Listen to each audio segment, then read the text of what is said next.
Vamos a disfrutar de la palabra del Señor, del mensaje que Él tiene para nosotros en esta noche. ¿Qué les parece si oramos y luego si empezamos la meditación de su palabra? Señor, gracias por este día, gracias Padre por esta noche, gracias por el privilegio, Dios, que tú nos das de ser tus hijos. Gracias, Dios, también por la libertad que tenemos de poder reunirnos cada domingo, estar acá, Señor, y cantarte, Señor, alabanzas, elevar nuestras alabanzas a ti. Y también, Señor, cada domingo venimos para escuchar tu palabra. Habla nuestra vida, habla nuestro corazón, Señor. Tú sabes cómo está cada corazón. Tú sabes cómo está mi corazón, el corazón de mis hermanos. Y según, Señor, tu voluntad, habla, Dios, a cada uno de nosotros. También pedimos que bendigas la enseñanza de los niños. Qué privilegio que nuestros hijos puedan escuchar tu palabra desde muy pequeños, ser instruidos en tus caminos, Señor. Dale sabiduría a las maestras, a los maestros, para que les enseñen tu palabra. Dejamos todo este tiempo en tus manos, en el nombre de Jesús. Amén. Muy bien.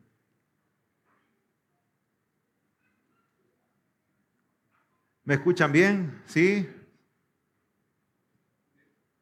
Muy bien. Vamos a Hebreos capítulo 12, en algún momento lo habíamos dejado ahí en Hebreos capítulo 12 y luego hicimos una pausa por un domingo y ahora vamos a retomar nuevamente y la idea es poder terminar este capítulo 12 de Hebreos.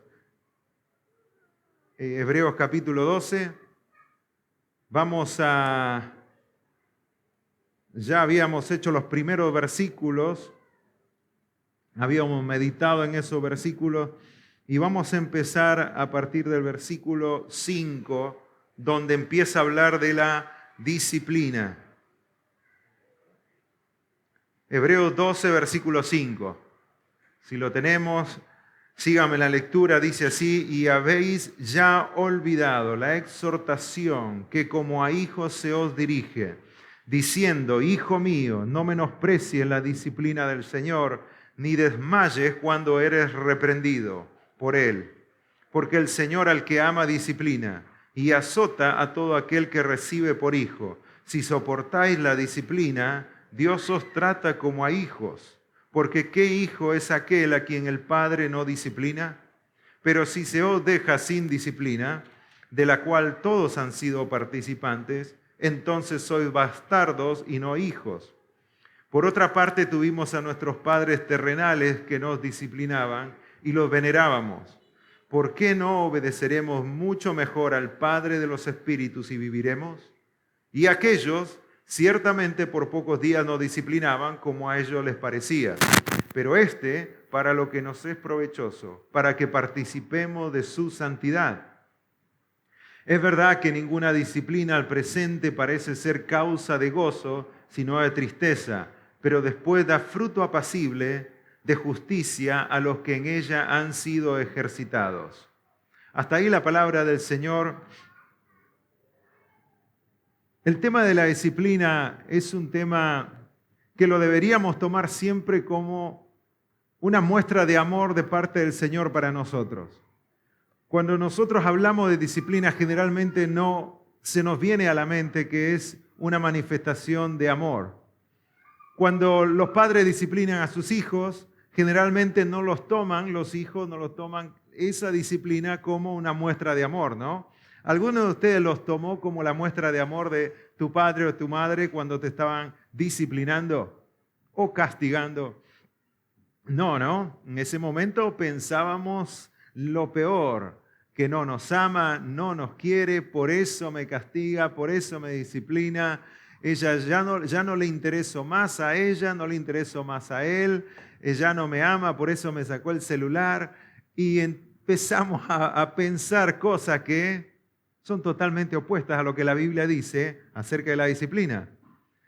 La Biblia dice que la disciplina es una muestra de amor de parte de Dios para nosotros. Por eso uno de los consejos a partir del versículo 5, en esta carrera cristiana en la que todos estamos, si tenés a Cristo en tu corazón, si un día le entregaste tu vida a Cristo, estás en esta carrera. Una de de los consejos o de las instrucciones es no menosprecie la disciplina del Señor, porque esto te va a ayudar en la carrera, te va a animar en la carrera. Porque la palabra justamente en el versículo 5 es, ya habéis olvidado la exhortación, ya habéis olvidado el ánimo, dice. Cómo Dios nos anima con su disciplina. En primer lugar nos muestra el amor Dios a través de su disciplina. Jamás nos disciplinaría si nosotros no fuésemos sus hijos. Y eso es una verdad que no podemos olvidarnos. Si Dios nos disciplina, es porque somos sus hijos y porque Él nos ama. Si Él no nos amara, entonces no nos disciplinaría. No le importaría si nos herimos en la vida, si nos lastimamos, no le importaría porque no somos sus hijos. Pero lo hace porque somos sus hijos.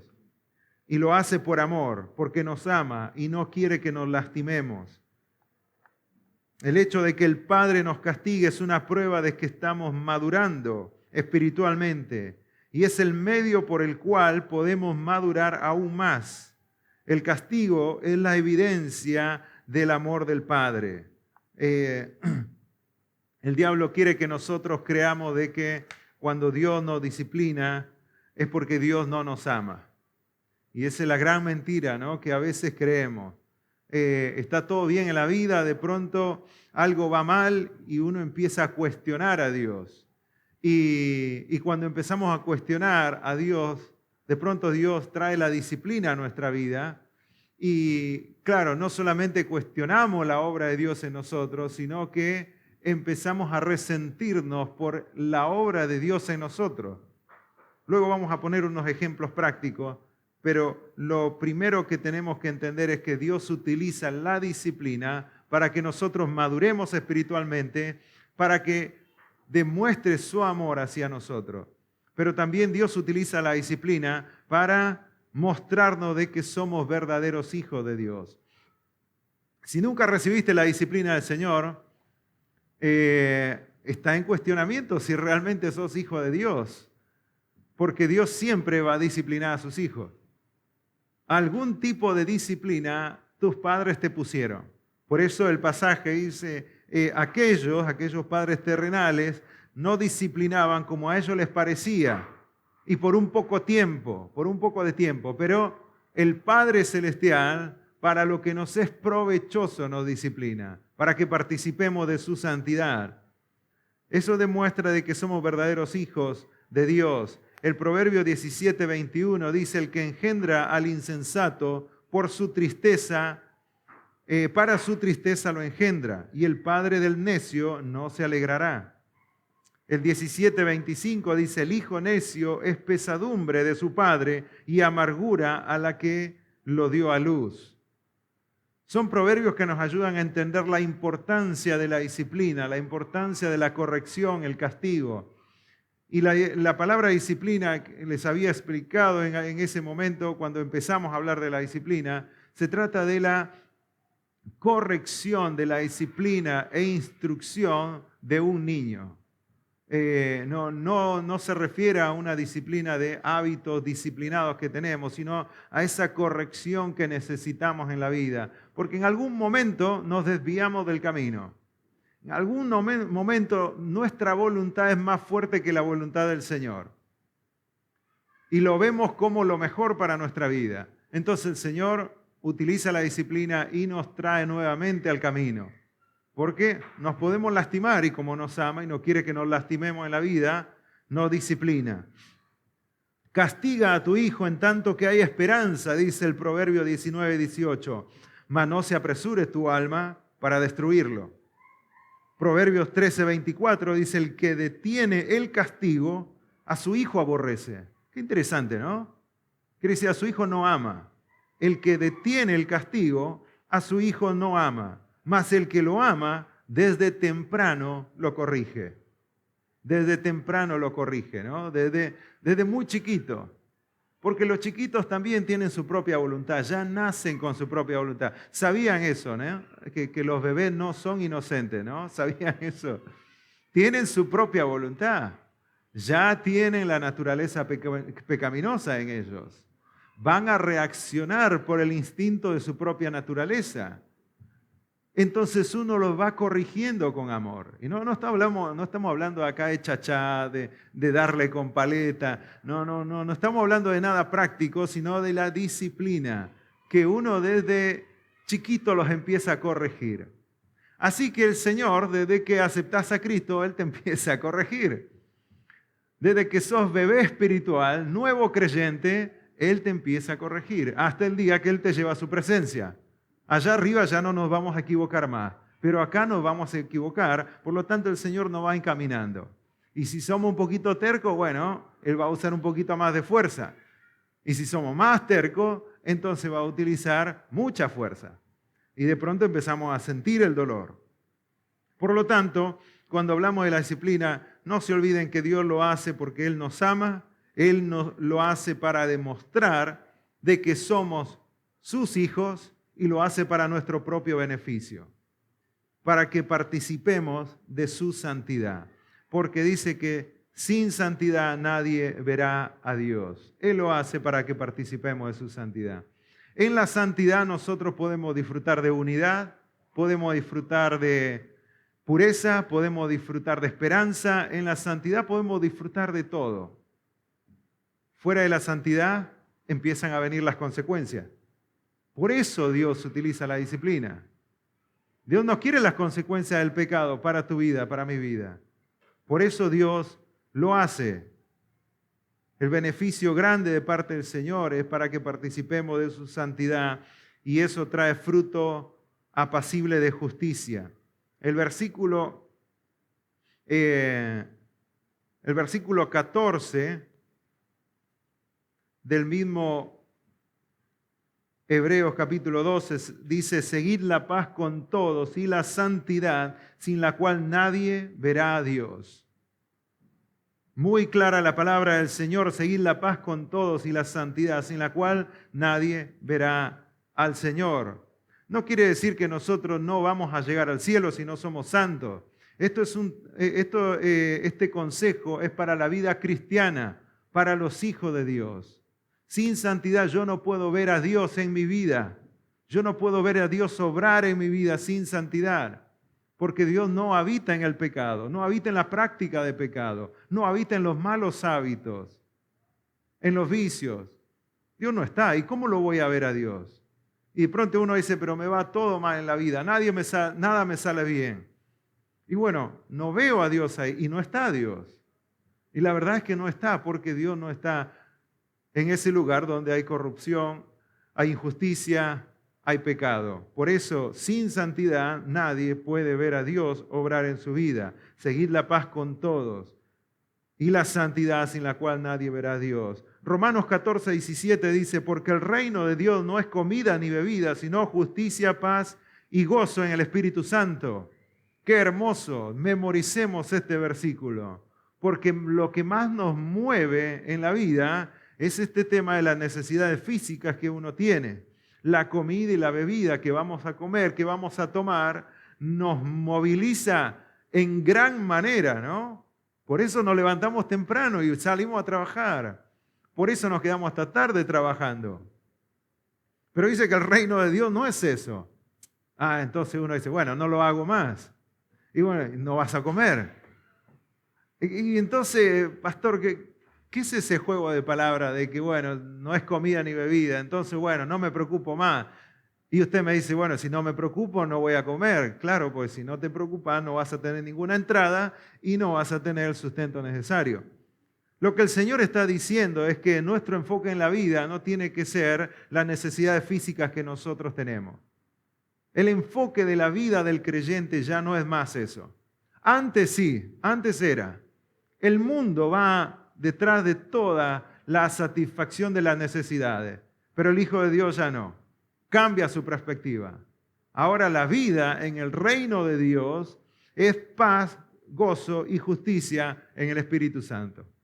Ese es nuestro deseo, nuestro anhelo, nuestra búsqueda diaria, nuestra búsqueda mes a mes. Es gozo, paz y justicia. Antes era otro el enfoque. Ahora cambia. El trabajar, el buscar la comida, la bebida, el techo, el abrigo, son los medios por los cuales nosotros vamos a ver a Dios obrar en nosotros. Es el medio a través del cual el Señor nos va a mostrar el gozo, la paz y la felicidad. Pero cuando ese medio se convierta en el fin por lo cual yo existo, entonces Dios empieza a corregir. Dios empieza a corregir porque no es el estilo de vida del reino. No es el estilo de vida del creyente. Dios empieza a disciplinar. Por lo tanto, es para nuestro propio beneficio. Ahora, cuando hablamos del tema de la disciplina, la forma práctica, siempre surgen las preguntas, ¿no? ¿Qué es la disciplina para mí en mi vida? Y surgieron algunas preguntas después de la última predicación en cuanto a la disciplina. ¿Será que estoy pasando una prueba o una disciplina de parte del Señor? Porque hay tres cosas en la vida a través de las cuales nosotros atravesamos. Una son las consecuencias de nuestro pecado, otras son las pruebas que Dios permite en nuestra vida y en tercer lugar es la disciplina de Dios para que nosotros enderezcamos nuestros pasos. Ahora, ¿cuál de las tres está ocurriendo en tu vida?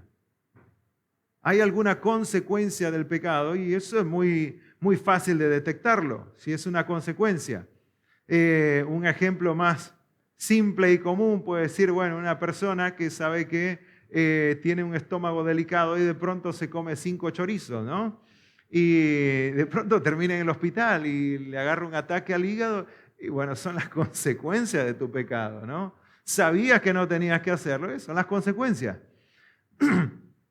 Podemos decir, no sé, una persona que quiere ganar una entrada para su familia mintiendo y de pronto lo descubren y va preso.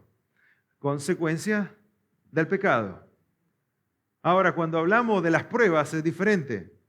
En las pruebas uno no lo relaciona con el pecado que uno está cometiendo.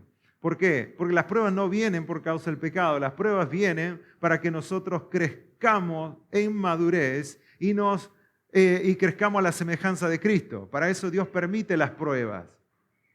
Para que nosotros crezcamos en paciencia y nuestra fe es la que es probada. No nuestras convicciones en cuanto al pecado, en cuanto a la vida práctica de si esto es malo o esto es bueno. Las pruebas vienen para probar nuestra fe, nuestras convicciones. El gran ejemplo tenemos de Job. Job no estaba haciendo nada malo. Puede ser que sus hijos hayan estado haciendo algo malo. No es muy claro los pasajes para decirlo, pero Job no estaba haciendo nada malo. Pero el Señor quería pulir a Job de tal manera que Job sea más parecido a Cristo y permitió las pruebas. Y las pruebas lo refinó, lo pulió y terminó siendo un gran hombre, ejemplo que por los siglos y los siglos hablamos de Job, seguiremos hablando acerca de Job. No había nada en su vida. Es más, Dios estaba gozoso de ver la vida de Job. Pero el diablo siempre estaba metido ahí y el diablo pensaba que Job, bueno, no es que pensaba, él quería destruir a Job por lo santo que él era, por lo justo que él era. Y Dios le mostró al diablo de que no, de que era una convicción propia de Job. Obedecer a Dios, agradar a Dios, hacer la voluntad de Dios. Pero la disciplina, ¿en qué momento viene? Bueno, la disciplina siempre viene cuando hay rebeldía en el corazón del cristiano. Si yo tengo a Cristo en mi corazón y tengo rebeldía, entonces Dios va a utilizar la disciplina. Si yo soy un hijo de Dios y mi enfoque está en las cosas terrenales y no en las espirituales, Dios va a empezar a obrar con su disciplina. Porque Él no quiere que nosotros terminemos como los inconversos, chocándose contra la pared, volviendo a intentar, volviendo a lastimarse, volviendo a intentar hasta el día que mueren. Porque Dios dice, no es eso el propósito de la vida cristiana. Por lo tanto, trae la disciplina. Si hay amargura en nuestro corazón, si hay falta de perdón en nuestro corazón y queremos seguir viviendo la vida cristiana sin perdonar o sin aceptar el perdón o perdonarnos a nosotros mismos, entonces Dios permite la disciplina porque así no se puede vivir. El enojo, la ira, que luego lo vamos a ver enseguida. Cuando hay un pecado en el corazón y no haces nada, entonces Dios trae la disciplina a tu vida.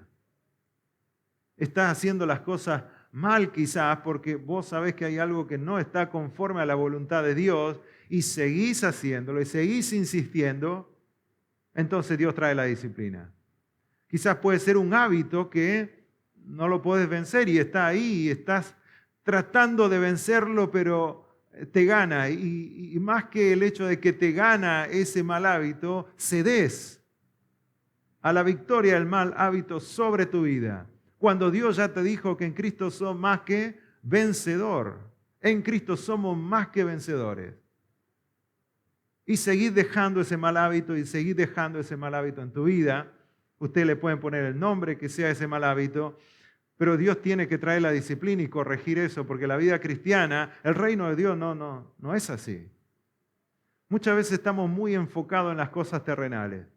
Y nuestro enfoque es levantarnos, salir a trabajar, ganar el pan de cada día, hacer el máximo esfuerzo para traer la máxima cantidad de dinero al hogar, después dormir cansado, levantarnos nuevamente con la misma preocupación. Y Dios te dice, ¿y el reino de Dios?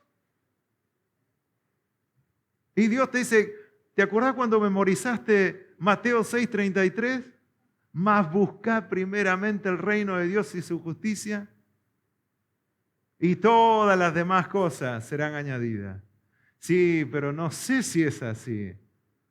Bueno, Dios algo va a hacer para hacerte entender de que es así. Uno de los pecados que estaba ocurriendo acá en los lectores de Hebreos era la falta de fe, la incredulidad, en otras palabras. Ellos no creían que Dios podía obrar en su vida de tal manera que ellos podían tener gozo, paz y felicidad.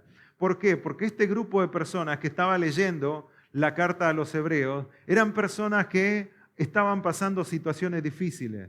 Y ojo que la disciplina a veces puede venir en medio de las pruebas. Respondés mal a una prueba del Señor y tu corazón empieza a rebelarse contra el Señor, contra sus propósitos, y de pronto en medio de la prueba Dios trae una disciplina. Ellos no creían de que ellos podían disfrutar de la vida por las pruebas que estaban pasando. Esta gente había perdido sus casas, estaba huyendo de la persecución, no tenía estabilidad en la vida. No levanten su mano, pero ¿cuántos buscamos estabilidad en la vida? Pueden decir todo. Esta gente no lo tenía.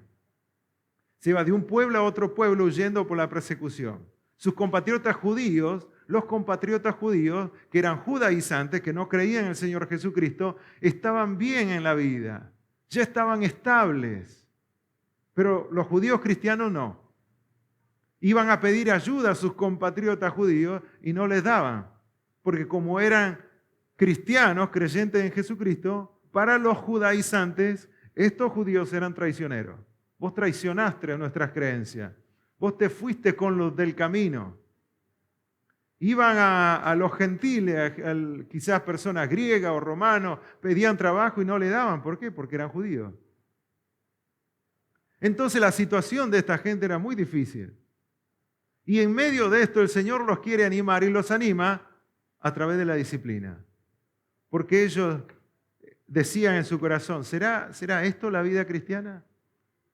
¿Será correcto de que estamos creyendo en Jesucristo y de que Él es nuestra salvación y que Él es suficiente cuando todavía no logramos estabilidad? Creo que tenemos que volver a Jerusalén con nuestros compatriotas judaizantes. Tenemos que volver a los sacrificios, quizás por ahí al templo, a las oraciones en el templo. El Señor permitió la disciplina, trajo disciplina a su vida. Porque Dios es suficiente para nosotros. Iglesia, Jesucristo es más que suficiente para nosotros. Cristo puede darte todo lo que deseaste en tu vida de la noche a la mañana. Él no tiene ningún problema en hacerlo. Cristo alimentó a una multitud de 5,000 personas, contando solamente los hombres, en instantes, proveyendo para todos ellos. ¿Cómo no vas a creer de que Dios es suficiente para vos? ¿Cómo no vas a poner tu preocupación en las cosas espirituales? ¿Por qué tu preocupación está en las cosas materiales? en las cosas que satisfacen tu carne, en las cosas que satisfacen tu cuerpo. Cuando Dios te dice, poné tu mirada en las cosas espirituales. Porque todo lo que deseas en la vida, si está dentro de la voluntad de Dios y lo vas a utilizar para engrandecer el reino de Dios, entonces Dios te lo puede dar de la noche a la mañana. No te preocupes por eso. Dios creó el universo con el poder de su palabra. ¿Qué más prueba de que Dios te puede dar todo lo que necesitas? Por eso el enfoque tiene que estar en Jesucristo. Y si aún no me lo da en el tiempo que yo espero, que yo quiero, Cristo sigue siendo suficiente. Y ese era el punto de estas personas. Cristo es suficiente, Cristo es superior. A todas las preocupaciones de la vida, Cristo es superior. Y quisiera que cada vez vayamos creciendo nosotros de tal manera que buscar primeramente el reino de Dios se haga realidad en nuestra vida. Que mañana nos despertemos diciendo, ¿cómo podemos engrandecer el reino de Dios? Ese es poner en primer lugar el reino de Dios. ¿Qué puedo hacer para que el reino de Dios sea extendido en esta tierra? Eso es pensar en el reino de Dios por sobre todas las cosas. Cuando nos levantamos temprano en la mañana, lo que menos se nos viene a la cabeza es la palabra reino, ¿no? A veces se nos viene la queja, el lunes otra vez a trabajar, no, otra vez, fin de mes, tengo que pagar el alquiler, tengo que pagar la luz, tengo que pagar el agua, todos los servicios. Y encima las preocupaciones diarias, los roces con las personas. El Señor Jesús te anima a través de su palabra. Deja todo eso, que tu enfoque sea lo espiritual, el reino de Dios, su justicia. El resto, el Señor te va a dar la sabiduría para poder resolverlo. Con gozo, con felicidad, con paz en tu corazón. Amén. Entonces, cuando Dios trae la disciplina, es porque hay rebeldía en nuestro corazón y no queremos hacer la voluntad de Dios. Por eso viene. Y Dios puede utilizar cualquier cosa. No puedo decirle algo específico que Dios va a utilizar en su vida. Dios sabe qué es lo que te va a llevar a acercarte a Él.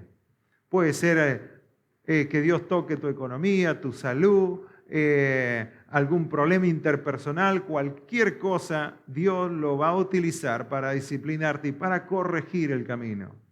O algo que tanto esperabas que te salga, no te salió, y te pones triste y te acordás del Señor y vas a tu cuarto y orás al Señor. Después de mucho tiempo volvés a hablar con el Señor. Y el Señor sabe dónde tocar tu vida de tal manera que vuelvas a la comunión con Él. No sé cuál es, cada uno lo va a identificar, pero ese es el propósito, que Dios vuelve tu corazón nuevamente a su voluntad, porque es la única, buena, agradable y perfecta. Y luego, en el siguiente versículo, fíjense, versículo 12, viene el ánimo, ya estaban experimentando no solamente las pruebas, sino la disciplina, toda esta gente. Y el escritor les dice, por lo cual levantad las manos caídas y las rodillas paralizadas y haced sendas derechas para vuestros pies, para que lo cojo no se salga del camino, sino que sea sanado. Seguid la paz con todos y la santidad, sin la cual nadie verá al Señor. Mirad bien, no sea que alguno deje de alcanzar la gracia de Dios, que brotando alguna raíz de amargura os estorbe y por ella muchos sean contaminados. No sea que haya algún fornicario o profano como Esaú, que por una sola comida vendió su primogenitura, porque ya sabéis que aún después, deseando heredar la bendición, fue desechado y no hubo oportunidad para él arrepentimiento, aunque lo procuró con lágrimas. Qué pasaje, ¿no? La exhortación va en aumento y la semana que viene, si Dios permite, vamos a terminar con una de las frases más escalofriantes de la palabra del Señor, que está allí en el versículo 29. Va en aumento la exhortación porque esto tiene que sacudirnos. En otras palabras, el escritor de Hebreos quería sacudir la vida de los hebreos cristianos, judíos cristianos, para que no se desanimen, para que dejen los rudimentos, para que dejen todo y se enfoquen en el Señor. Las pruebas iban a continuar, los judíos iban a seguir sufriendo. Y el escritor dice, no busquen las cosas terrenales porque van a seguir sufriendo. Después Jerusalén fue destruido, ellos siguieron sufriendo hasta el sufrimiento más grande que tuvieron, creo, ¿no? En la Segunda Guerra Mundial, donde millones de judíos murieron. Entonces, la historia misma nos hace entender de que uno va a seguir sufriendo. Uno va a seguir enfrentando situaciones difíciles. En el mundo tendréis aflicción, dice el Señor. Pero confía, yo he vencido al mundo. Confía en mí. Búscame a mí. Deleítate en mí. Levantad las manos caídas, las rodillas paralizadas. Vamos a Isaías capítulo 35. Hay un paralelismo con el libro de Isaías. Utiliza casi las mismas palabras Isaías para animar al pueblo de Israel. Isaías 35, versículos 3 y 4. Y después otros versículos en el mismo capítulo también va a hablar de lo mismo. 35, versículo 3 dice, fortaleced las manos cansadas, afirmad las rodillas endebles, decid a los de corazón opacado, esforzaos, no temáis. He aquí que vuestro Dios viene con retribución, con pago. Dios mismo vendrá y os salvará. Entonces los ojos de los ciegos serán abiertos y los oídos de los sordos se abrirán. Hay una similitud en lo que escribe el escritor de Hebreos. Fortaleced las manos cansadas. Y él en hebreo dice, levantad las manos caídas, las rodillas paralizadas. En esta carrera cristiana habían cristianos que ya estaban casi abandonando la carrera. Se habían cansado de las situaciones difíciles en su vida, se habían cansado de los roces interpersonales entre ellos con otras personas, se habían cansado de la humillación y habían bajado los brazos. Y vaya que a veces bajamos los brazos cuando nos chocamos con el rechazo, ¿no? Y estamos hablando de cosas reales. Cosas que a nosotros nos hacen bajar los brazos. ¿Cuánto más a esta gente? Algunos se habían quedado paralizados en la carrera cristiana. Ya las rodillas estaban como temblando, en realidad lo que quiere decir, como temblando, que chocaban una con otra por el temor, el cansancio, y ya no querían seguir corriendo más. Por eso Él les dice, levantad las manos caídas. Saben que nosotros, los creyentes, dice la Biblia que nosotros no somos de los que retroceden. Nosotros no somos de los que retroceden. Nosotros somos más que vencedores por medio de aquel que nos amó. ¿Cómo nos vamos a quedar paralizados en la carrera? Si te caíste, levántate y seguí adelante. El versículo 8, fíjense del mismo capítulo 35 de Isaías, y habrá allí calzada y camino, y será llamado camino de santidad. No pasará inmundo por él, sino que él mismo estará con ellos. El que anduviere en este camino, por torpe que sea, no se extraviará. Y nos ayuda a entender acá la idea de estas palabras de haced sendas para vuestros pies. Levantad las manos caídas, las rodillas paralizadas, y haced sendas derechas para vuestros pies. Ellos estaban en esta situación por causa de las pruebas, por causa de la disciplina y la rebeldía de su corazón. No querían confiar en el Señor. Luego se los llevó a tener amargura unos con otros, se empezaron a enojar entre creyentes con las otras personas que no le daban la oportunidad de quizá de tener un trabajo, quizá de hacer algo para prosperar en la vida. Su corazón se llenó de amargura y ya no querían caminar más. Acá le dice, haced sendas derechas para vuestros pies. La expresión es haced sendas llanas, sendas planas, caminos planos, sin montículos, sin baches. O sea, toma una decisión correcta en la vida. Pensá qué es lo que vas a decidir y toma una dirección correcta en tu vida, conforme a la voluntad del Señor. Si querés levantarte de esta caída que tuviste en tus propias fuerzas, conforme a tu propia voluntad, te vas a volver a caer. O sea, si te vas a levantar, bueno, toma la dirección plana, la dirección de la santidad. Ahí no te vas a caer. El camino de la santidad, ahí no hay baches, no hay montículos. No te vas a caer, no te vas a tropezar. Por torpe que sea, dice. Qué interesante la expresión esa, ¿no? Por torpe que sea, no se extraviará. En la santidad estás en la voluntad de Dios. No te vas a desviar. Pero si me va mal buscando la santidad y si me echan del trabajo por buscar la santidad, no te van a echar, no te vas a caer. Si te echan, te van a dar otro mejor. Porque ese es el camino, es la voluntad del Señor. Y no es misticismo. La santidad es el camino. Y el Señor se encarga de las consecuencias. Busca la santidad y dejarle las consecuencias al Señor. Eso es lo que está diciendo. Por más torpe, a veces somos un poco torpes, ¿no?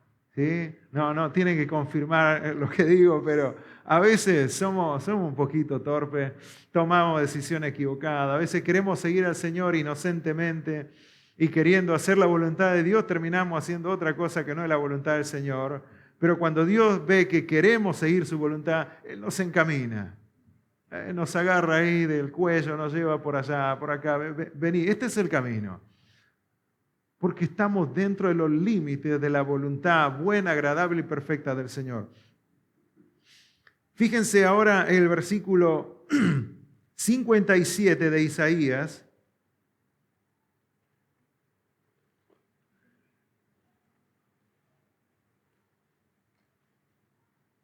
El versículo 14.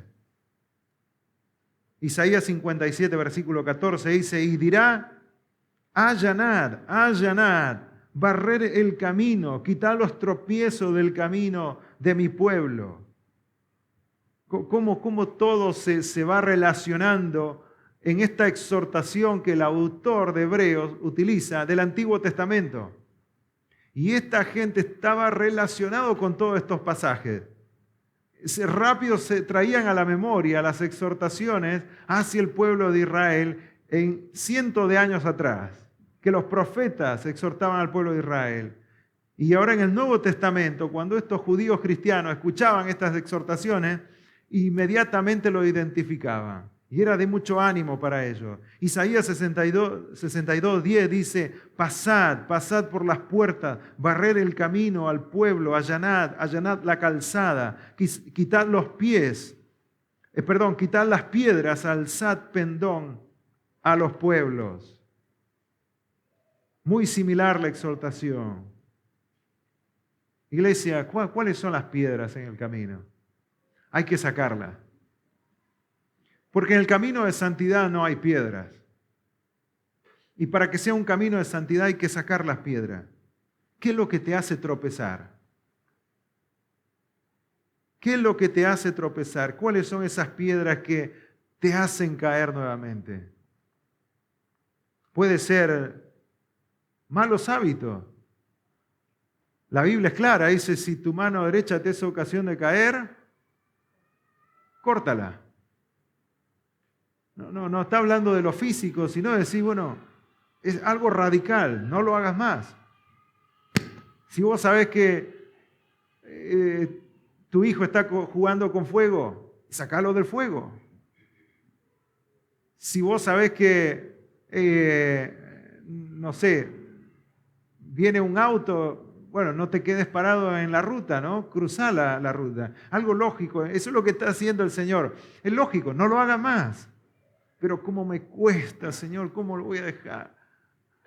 ¿Y qué pasa si lo dejo y de pronto me agarra un ataque de nervio? Y bueno, mejor morirse con un ataque de nervio que morirse en el pecado, ¿no? ¿Qué sería lo mejor? Entonces, y uno dice, no, pero ¿qué pasa esto? ¿Y qué pasa si esto? ¿Qué pasa si lo otro? Si tu mano derecha te es ocasión de caer, córtalo. Es algo radical. Cualquiera sea el cambio que tenés que hacer, hacelo. No lo dudes, porque si es algo malo, no va a ser de bendición. Va a traer serias consecuencias a tu vida. Por lo tanto, tenemos que empezar a limpiar nuestros caminos. A veces creemos que estamos en la voluntad del Señor, pero no lo estamos. A veces creemos que estamos haciendo lo que Dios quiere, pero no es así. En medio de todo esto está el versículo que nosotros habíamos mencionado anteriormente, versículo 14. Seguid la paz con todos y la santidad, sin la cual nadie verá al Señor. ¿Por qué viene hablando de la disciplina y de pronto habla de la paz? Como les decía, estos cristianos ya estaban cansados, se habían desanimado y el desánimo empezó a perjudicar las relaciones interpersonales. Y entra el tema de la amargura. Porque cuando uno está pasando pruebas en la vida, no tiene nada que ver con el pecado, tan solo está pasando pruebas, una de las cosas que Dios nos anima a pedir en nuestras oraciones es sabiduría. Porque si nosotros elegimos mal, tomamos una mala decisión, entonces nosotros vamos a experimentar las consecuencias de nuestro pecado. Ahora imagínense esta gente cuando va a un hermano que quizás tiene más. Estaban todos siendo en persecución, estaban todos tratando de buscar estabilidad en la vida y de pronto ve a otro que le va un poco mejor. Y va y le pide ayuda y el otro le niega ayuda por lo que sea. Entonces, ¿qué pasa? Experimenta el rechazo y empieza a enojarse.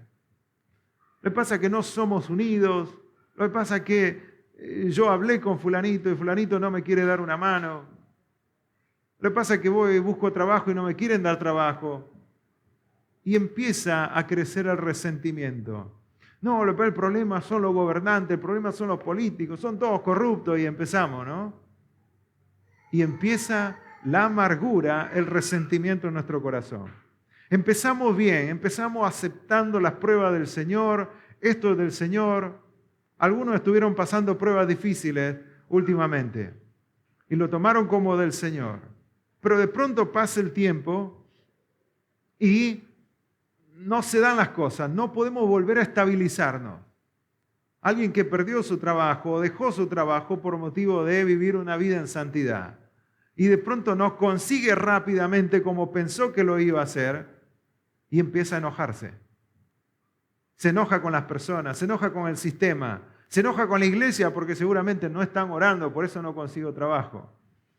Porque ya no contestan, pongo motivo de oración y nadie pone la manito ahí y entonces quiere decir que no están orando más, ¿no?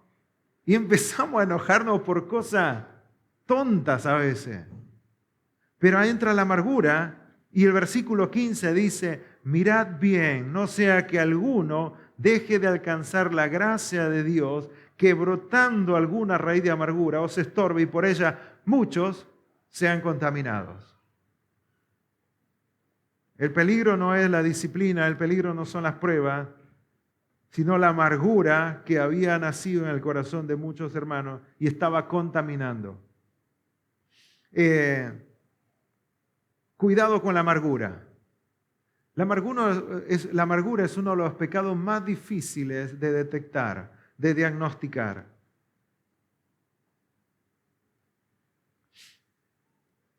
Y es el pecado más fácil de justificar. ¿Se dieron cuenta que con la amargura es muy difícil? ¿Cómo lo ves? Dice que es una raíz de amargura. Pero es el más fácil de justificar. Si me trataron mal, si no me respondió los mensajes. Claro, sí, tenés razón, claro, no, seguramente.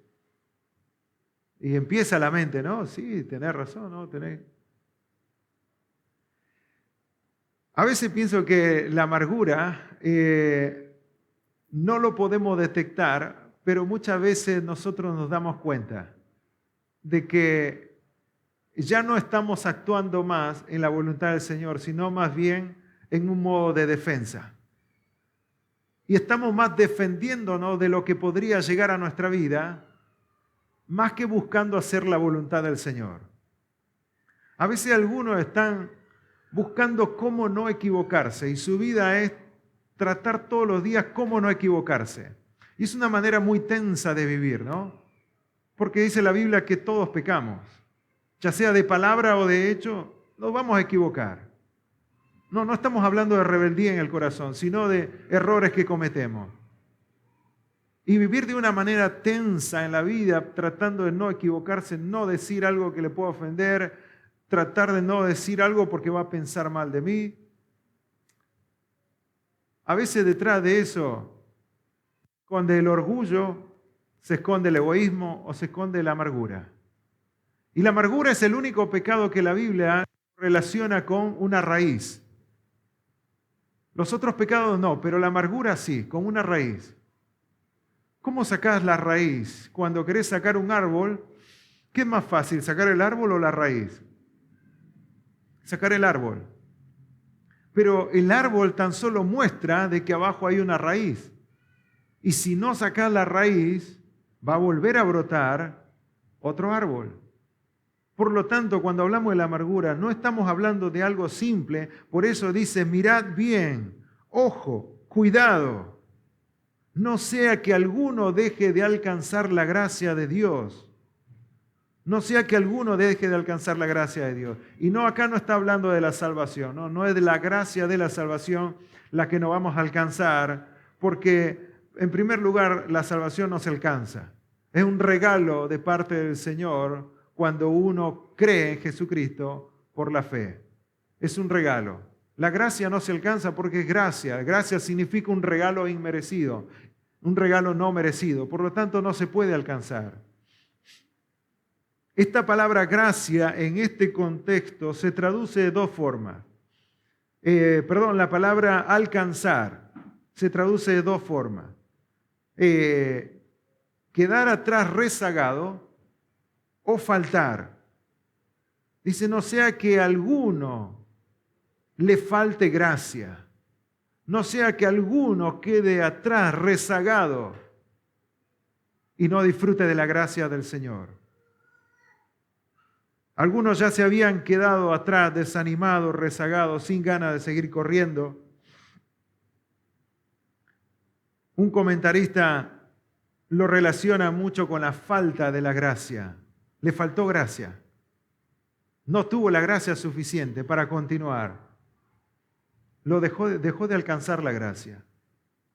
Pero no estamos hablando de la gracia de la salvación, sino más bien de la gracia diaria que nosotros necesitamos para poder soportar las dificultades en la vida. ¿Se acuerdan cuando el apóstol Pablo le pidió al Señor que le quite el aguijón en la carne que tenía? En otras palabras, le pidió a Dios que le cure la enfermedad que él tenía. El apóstol Pablo había resucitado personas, no tenía problema en orar por él mismo y sanarse. Pero el apóstol Pablo era tan solo un instrumento para que Dios resucite a alguien o para que Dios sane a alguien. Pero el poder no estaba en el apóstol Pablo. ¿En quién estaba el poder? En Dios. Y cuando el apóstol Pablo le pidió a Dios que lo sane, ¿Dios qué le dijo? Bástate mi gracia. Dios no le dijo, bástate mi salvación, porque no se refiere a eso. Le dijo, bástate mi gracia, el favor de Dios para resistir las dificultades, las presiones de la vida. La gracia de Dios. Si hoy estás acá escuchando la palabra de Dios, es por la gracia de Dios. Que recobraste fuerza, ánimo y dijiste, voy a ir. Tengo que estar en la iglesia. Y viniste. Si seguís soportando los dolores, si seguís soportando una enfermedad, es por la gracia de Dios. Porque Dios te da la gracia, la resistencia para seguir adelante. Todo viene de parte del Señor. Por eso dice, cuidado, no sea que a alguno le falte la gracia, que deje de alcanzar la gracia para resistir las dificultades, las situaciones difíciles, porque sí que eran difíciles. Y dice, y de pronto brote la raíz de amargura. Ahí ya es difícil. Por eso es cuidado. Porque si brota la raíz, ya es otro tema. Es muy difícil. Y puede ser que acá, dentro de este grupo, dentro de la iglesia, haya personas con raíz de amargura. Y puede ser que quizás ni cuenta te des que está ahí, porque no se ve. En 2 de Corintios 12:9, en 2 de Timoteo 2:1 dice: tú pues, hijo mío, esfuérzate en la gracia que es en Cristo Jesús. Esfuérzate en la gracia. El esfuerzo en la vida cristiana es en la gracia que Dios nos da. Es en la gracia que Dios nos da. Esfuérzate en la gracia. Su gracia es suficiente para satisfacer todas nuestras necesidades. Su gracia es suficiente para que nosotros sigamos adelante en la vida cristiana. ¿Se acuerdan del maná? El maná en el desierto era la gracia de Dios para el pueblo de Israel. Y con esto vamos terminando. La semana que viene vamos a profundizar un poquito más en la amargura, porque está relacionado con el tema del perdón. Pero el maná, cuando el pueblo de Israel estaba en el desierto, el maná empezó a caer del cielo, ¿no? ¿De dónde llegó la gracia? Del cielo. La gracia de Dios siempre viene del cielo, es de Dios, le pertenece a Él y nos da a nosotros para poder sobrevivir, para poder sobrepasar las situaciones difíciles. Y a veces nos toca estar en el desierto y nos toca disfrutar del maná que Dios nos da y disfrutar de la gracia. ¿Qué pasó con el pueblo de Israel? En un momento se cansó del maná. Al principio veían cómo caía el maná, decía, ¡wow! ¿No? Vení. Decía a sus hijos, ¿no? Vení, vamos afuera, mira cómo cae el maná. ¡Wow! Le explicaba la bendición del Señor, esto, hijo, es la gracia de Dios, la bendición. Y disfrutaban de esa gracia de Dios. Pasaron un par de semanas, meses, no sé cuánto, quizá puede ser un año. Se cansaron. Esa misma gracia que Dios nos da, la podemos ver como una carga en nuestra vida. Y de pronto empezaron a quejarse y dijeron, ¿otra vez maná? ¿No hay algo más que maná?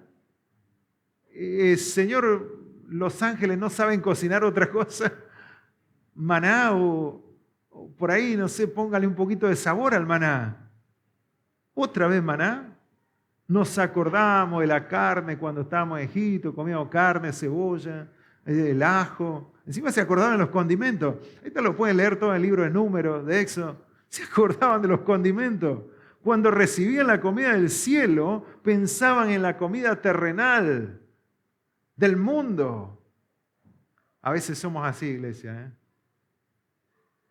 Doy gracias a Dios que llegué para fin de mes y tengo lo que yo necesitaba. Dios me proveyó un aire acondicionado, Dios me proveyó un ventilador y lo disfrutamos. Y de pronto, este ventilador tira aire caliente nada más. Ya no me sirve, ¿sí? Tengo que empezar a orar, no, vamos a sacar un préstamo porque este tira aire caliente, necesito aire frío. Y la bendición de Dios, que era en un momento, lo empezamos a ver como un estorbo en la vida. Iglesia, disfrutemos de la gracia de Dios. No sea que brotando una raíz de amargura, dice, muchos sean contaminados. Y lo triste es que después nuestros hijos van pensando lo mismo. Nuestros hijos empiezan a quejarse. Nuestros hijos se quejan porque nosotros tenemos la costumbre muchas veces de quejarnos. Y nosotros, como nos quejamos, no le podemos decir nada a ellos cuando se quejan. Entonces una familia de quejumbrones, ¿no?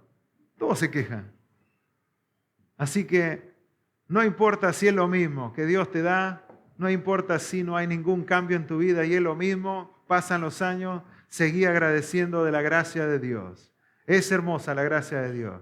No importa si en Egipto comían carne, asado, es Egipto, es el mundo y trae consecuencias. Acá no importa con maná, estamos todos flaquitos, activos, todos con cereales, pero es del cielo, esto es del cielo. Tiene toda la vitamina A, B, C, todo.